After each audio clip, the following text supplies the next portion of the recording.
palavra esotérico refere-se ao significado interno.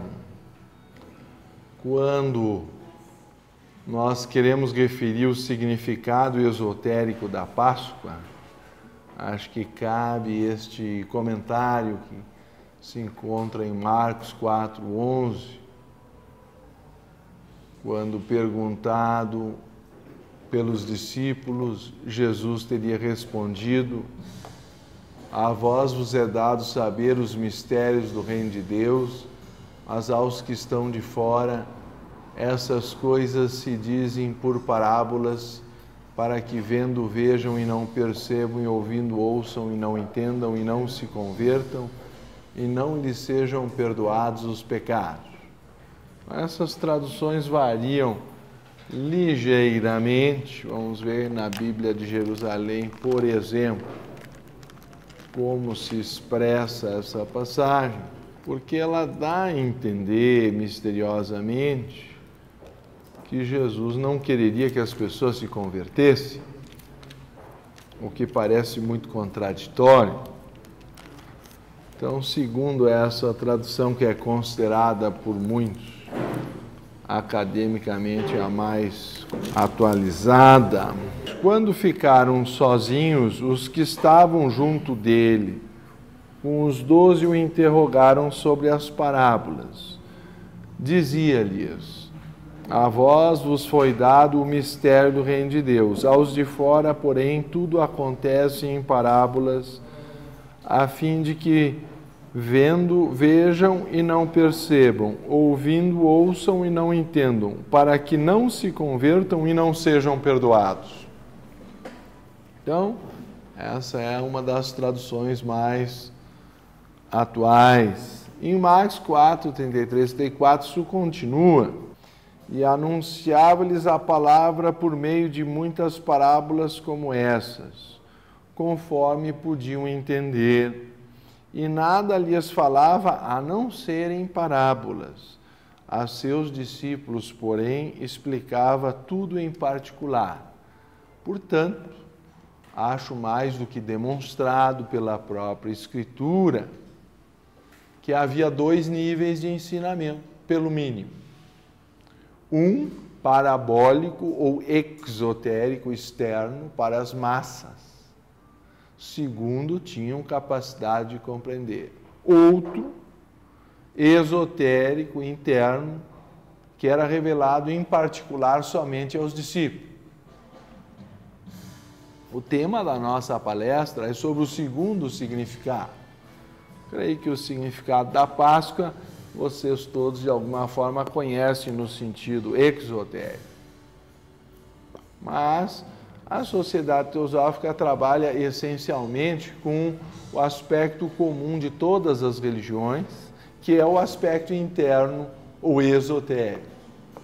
Os aspectos externos estão muito ligados a questões de época, de língua, de costumes locais, mas o aspecto interno é o místico, é onde existe uma convergência de todas as religiões. No caso da Páscoa, isso fica demonstrado até pelas palavras. Eu vou citar o lado interno dos festivais cristãos do Sr. Leadbeater, quando ele faz uma análise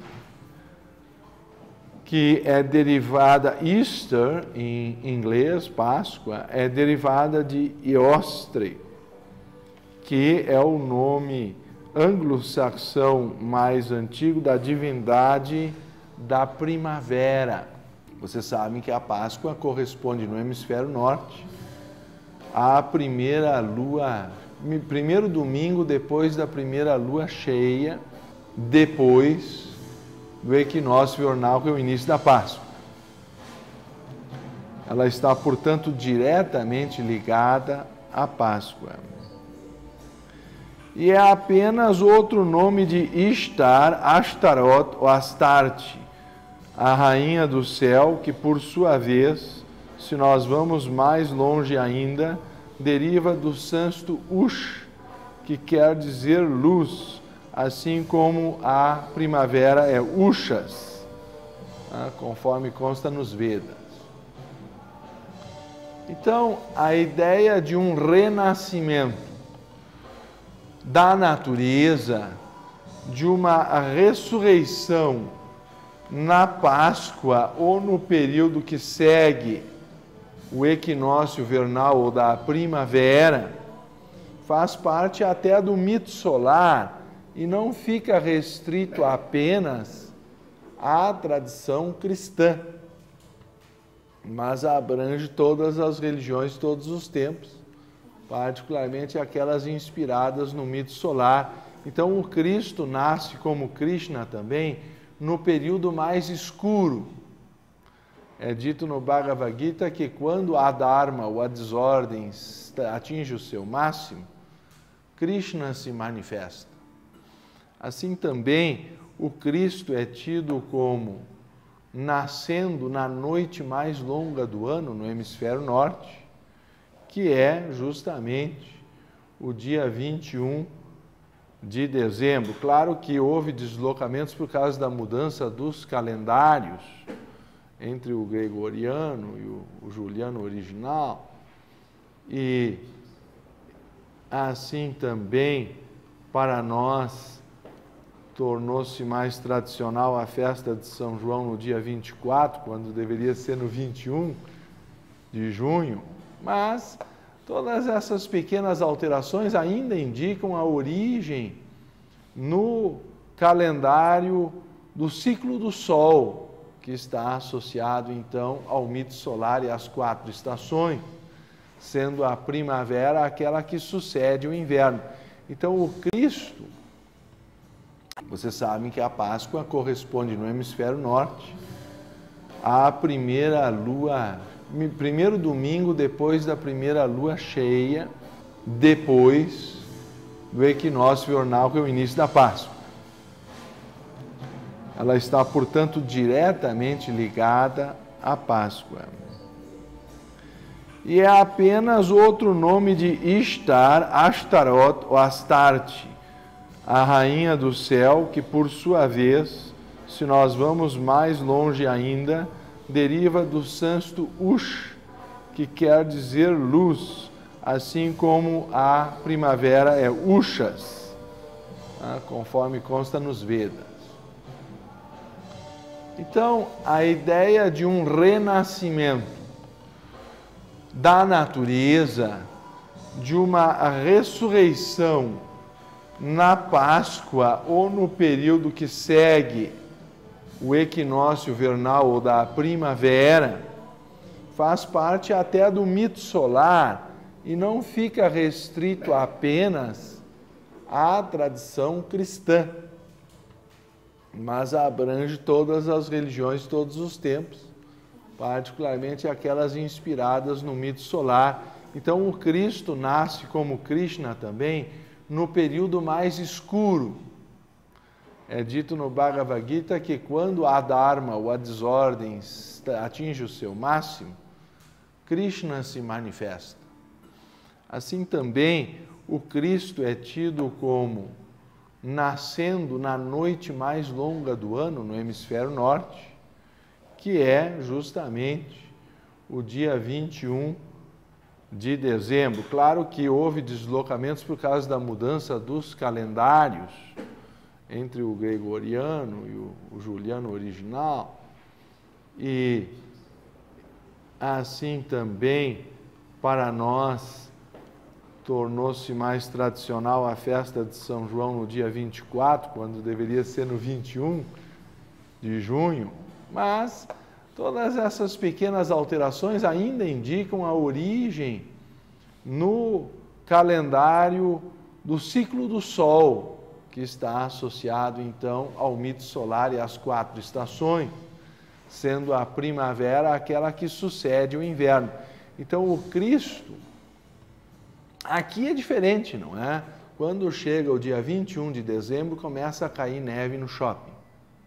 Aí aparece no shopping center pinheiros, cobertos de estrias brancas ou prateadas a simbolizar a neve. De repente chega de helicóptero na versão moderna o Papai Noel, quando não aparecem renas cobertas de neve não sei aonde. E nós estamos em pleno verão, as lojas estão vendendo biquínis em promoção, etc. Então vamos nos lembrar que essa simbologia se refere ao hemisfério norte, mas acaba sendo por nós associada reversamente. Vamos nos lembrar, portanto, que o Cristo teria nascido na noite mais longa do ano, simbolizando o período mais trevoso. Não nos cabe aqui discutir a questão do Natal, mas sim que no calendário litúrgico, desde o Advento até a Páscoa e posteriormente, 40 dias depois, a Ascensão, nós temos aqueles períodos do calendário relacionados ao mito solar. E depois da Trindade e a descida do Espírito Santo, começam as qualidades a serem desenvolvidas na vida humana. Ainda que os eventos do mito solar tenham possível correspondência, se vocês pegam Campbell ou Mircea Eliade, autores como O Herói de Mil Faces e a questão do mito está sendo revisitada por um ângulo até mais amplo, psicológico místico, o fato é que o triunfo da Páscoa é o triunfo sobre a morte. A ideia da ressurreição e do triunfo sobre a morte tem, em primeiro lugar, no mito solar, a transcendência do inverno e o surgimento de uma nova vida na primavera que surge.